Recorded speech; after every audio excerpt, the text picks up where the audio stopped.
Wedding planners are using creative technology to help couples tie the knot in 2021.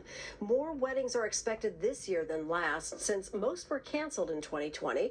Small weddings can be shown to family and friends worldwide with the use of multiple cameras combined with Zoom or YouTube links. This ceremony at the Unity of Santa Barbara Church was performed in a COVID-safe environment for a fraction of the cost of a full-sized wedding with a larger gathering.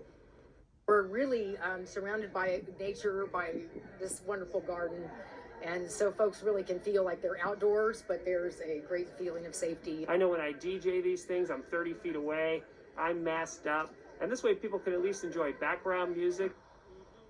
The Santa Barbara Courthouse Sunken Garden is one of the more popular areas for weddings on the South Coast. However, the county is not issuing permits until at least February 28th.